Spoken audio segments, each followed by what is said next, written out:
Hi, it's John. I'm back because I wanted to share some additional information with everyone about what you can do after chemical weapons exposure, as well as some aftercare. And I know that I included this in the previous episode that I recorded with Randy, but wanted to make sure that it was in its own bite-sized episode so that folks were able to access it more easily and more quickly. Um, so, to cover some basics around chemical weapons exposure, this is something that has been coming up because of the presence of ICE and Customs and Border Patrol agents here in the Chicago area, and their use of these weapons against protesters, both at the Broadview site that Randy and I talked about and discussed on the previous episode, as well as in residential areas where folks may not be protesting, but just going about the activities of their daily lives. So, tear gas and pepper spray, which are two types of chemical weapons, are frequently referred to as gases, but they are actually composed of very, very fine powders, which means that instead of dissolving or instead of kind of evaporating into the air, they are something that stick to bodies and stick to objects, as well as settle on surfaces after they're used. Um, Most of the research that shares a lot about long-term impacts of exposures to chemical weapons um, are done. Most of that research is done in places that have repeat exposures, ongoing exposures. But I also included in the episode notes some anecdotal evidence that reporters have gathered from Broadview residents about physical irritation from secondary exposure, which means that chemical weapons were used in the area and are still lingering in the air. I assume that this is likely to be the same for residents of the Brighton Park neighborhood, as well as potentially in Logan Square, where chemical weapons were used in more residential areas. But those haven't necessarily been shared through the news.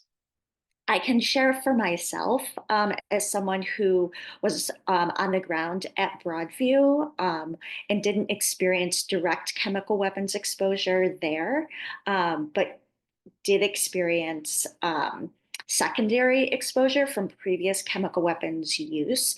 That when it got windy or there was a breeze, I was definitely experiencing symptoms of sore throat, a little bit burning eyes, and coughing. And then when I was on the ground in Brighton Park, I experienced primary exposure to chemical weapons. So was there when they were being used, and so experienced the symptoms that are frequently associated with that type of exposure. So runny nose, tearing eyes, burning, and a lot of discomfort and like psychological disorientation. So, in the Chicago area, ICE and CBP officers have primarily been using two types of chemical weapons. They've been using pepper balls, which are shot out of what's called like an airsoft gun, which looks super similar to a paintball gun. They're also really similar in diameter to paintballs and similarly meant to explode on impact the way that paintballs do. The term PepperBall itself is trademarked by a company called United Tactical Systems, or UTS. And this company is located in Lake Forest, Illinois, which is just north of Chicago in Lake County. And the Chicago Reader, which is one of our local news outlets here, printed a story a few weeks ago in late September, revealing that the Department of Homeland Security, or DHS, had purchased $1.7 million in supplies from UTS that are either pepper balls, pepperball guns, or other related equipment.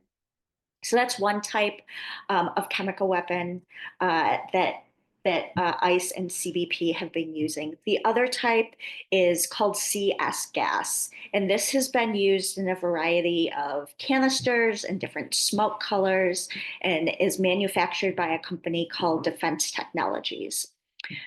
So some of the canisters are whole canisters. They come in one part. When they are used, they stay in that one part.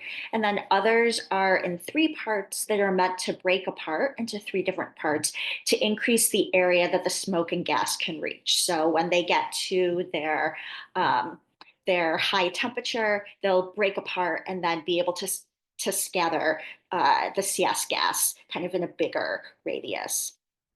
And I've included pictures of both types of those canisters that have been photographed here in Chicago so that you can see examples of what they might look like.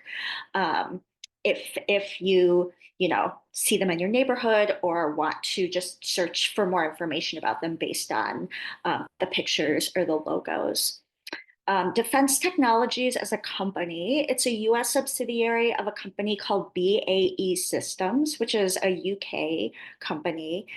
They are a defense company and have a history of contracts with countries like Saudi Arabia for use of BAE's weapons in Yemen and with Israel for use of BAE's weapons across occupied Palestine. I also wanted to mention that the use of CS gas is banned during times of war by the Geneva Conventions, but it has been approved in various places around the world for things like crowd control and riot control, very loosely defined. So the risk of injury from these weapons can come both from the powders that are in them, the gas or the pepper powders that are in them, as well as from the projectiles themselves. The balls or the canisters can cause injuries, even if they are not giving off the powder or the gas. So before I move into ways that you can treat or provide aftercare, I wanted to mention that even though there's no universal prevention for pepper spray or pepper balls or tear gas attacks, there are a few things that you can do to reduce harm or risk of injury if you know that you're going to be in a place where chemical weapons might be used against people.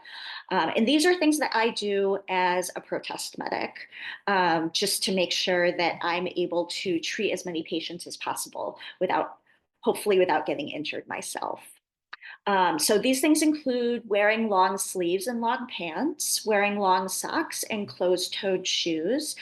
This can be uncomfortable because it can get really sweaty, but it also protects your skin and covers your skin from possible attack. Also refraining from wearing contacts, lotions, face paint, and heavy sunscreens because the powder will get stuck in these creams or between your contact and the surface of your eye. It can be really painful. It can be really hard to remove on site when these weapons are deployed or when an attack happens. And if you can, wearing goggles that are airtight, kind of stick to your face, and then a P100 or better type respirator face mask. And that's the kind of reusable face mask, or that's the kind of, non-disposable face mask. But if that type of respirator face mask isn't available, I would suggest definitely wearing the best disposable that you can find rather than going without anything. So if you are in the vicinity of a tear gas attack or are near where pepper balls have exploded, there's a few things that you can do. So the first one is to move yourself and others away from where the powder has exploded as calmly and as quickly as possible. If you run, it can both create panic as well as cause you to breathe more heavily, which can, when you're breathing more heavily, it can let more chemical into your lungs. And this can increase the amount of pain that you're feeling. Also, if you're dealing with a tear gas canister, you could potentially put something over it to prevent the spread of the tear gas powder, something like a cardboard box, which would like keep it contained. Or I've seen people use traffic cones. And if you were going to do that, then you would also want to pour water around the perimeter of the traffic cone, as well as through the hole that's in the top of the traffic cone before moving to fresh air.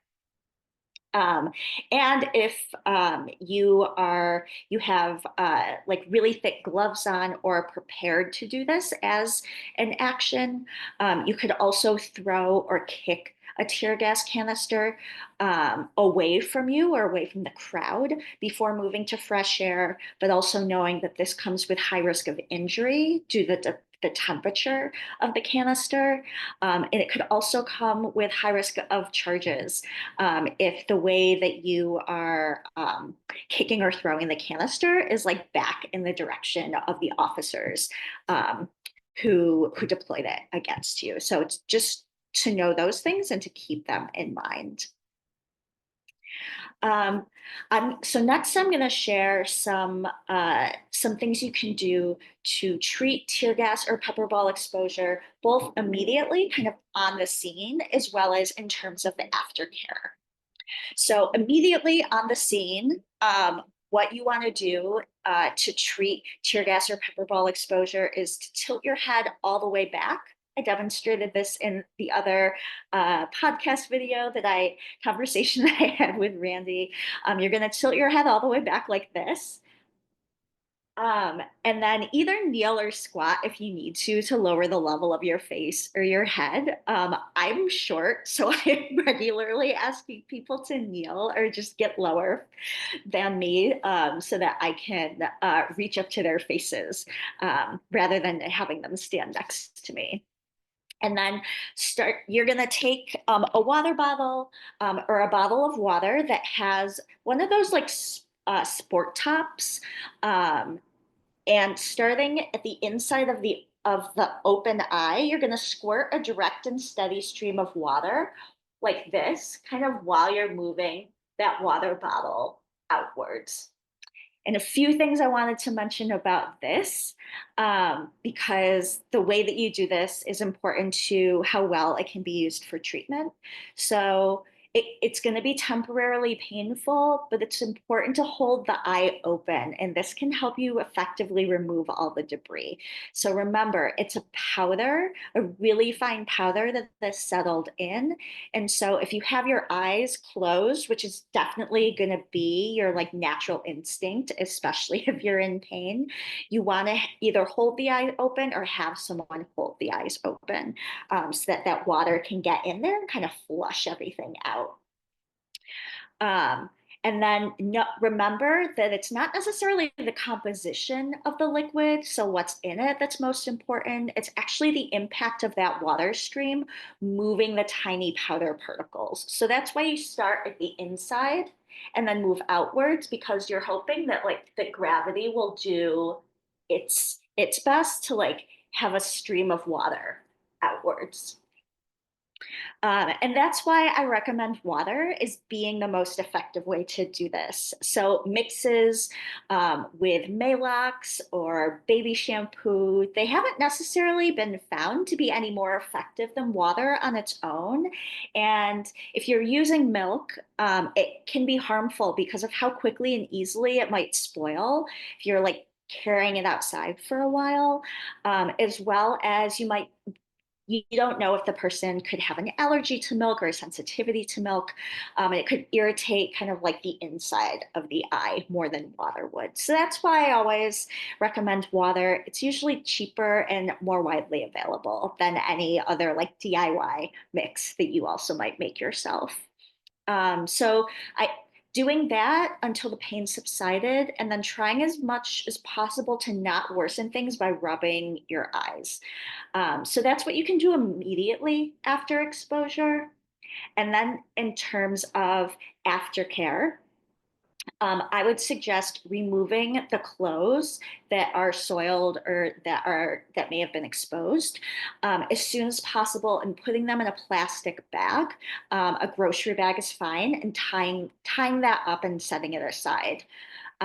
Some people would say that you can leave that for about 48 hours before you wash it to, like, quote unquote deactivate the powder, or just let it subside, which I have heard anecdotally, but don't know if it is completely truly helpful. But it definitely doesn't hurt, especially if a child or pet is not going to get to that bag of clothing. Photograph any visible injuries that you have, whether this is from redness from your eyes, irritation on the face, irritation from exposure anywhere on your body, or an injury, direct injury from the projectile that was used, whether that's a pepper ball or a CS gas canister. Try to shower quite soon, and wash your hair with cold water. Now, using cold water will decrease the likelihood that your pores will continue to open, which would just make it a lot more painful, because it means that, like, the CS gas can just get more into your body. And then if you have long hair, I would suggest washing it upside down so that the runoff of it isn't getting into your eyes, isn't like going over your face, or isn't going down your back. Um, and then to, of course, like, engage in some supportive general aftercare. So rest, hydration, having nutritionally dense foods. I especially suggest liquids that are going to be soothing to your throat. And, you know, I'm sure if you've had a sore throat before, you will know what that means for you, whether it's soup or tea or water. Um, but yeah, whatever that may mean for you, whatever might be cozy and supportive for you. And then in the days following, I would suggest refraining from wearing any heavy lotions or creams for the next 2 to 3 days, because your body is going to be continuing to, like, try and get rid of any powder that was exposed to. And if it gets trapped under those creams or skins, then it might cause additional pain. Similar to your initial exposure, or it could cause a rash or other skin irritation.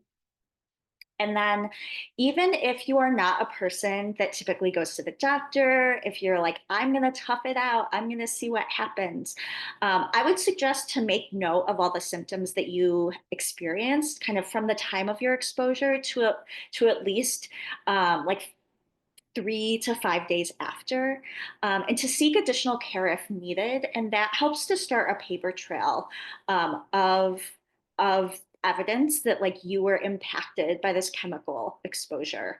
So whether it's throat irritation, cough, nausea, headache, rash, hives, dizziness, interruptions to your menstrual cycle in any way. These are some of the symptoms that folks have reported as being delayed from initial chemical weapons exposure, or potentially happening from secondary exposure as well. And especially remember that all of what you're experiencing can be compounded um, if you have any sort of chronic conditions like asthma or heart disease, any autoimmune conditions, or a post-viral illness like long COVID. Something that hasn't been talked about, but that I think is important to discuss or suggest because of the world that we're living in, with an ongoing COVID pandemic, as well as an annual flu season, is to wear a KN95 or equivalent type of disposable mask for 5 to 7 days in indoor public places, if you're not doing that already, after your chemical weapons exposure, because, of course, that sort of exposure is going to impact both your immune and your respiratory systems. And so it could increase your risk for transmission of something like COVID or flu, especially through your nose or your throat. So I've included some additional pictures for you. I have included additional links for episode notes or for further reference. So I hope that this is helpful. I hope that you don't actually need it. But because we are living in times where these chemical weapons are being used in ways that we can't predict, I want to make sure that everyone is at least prepared with the information and the knowledge that can help them spread calm and support others if you are exposed. So be safe and take care. Thank you.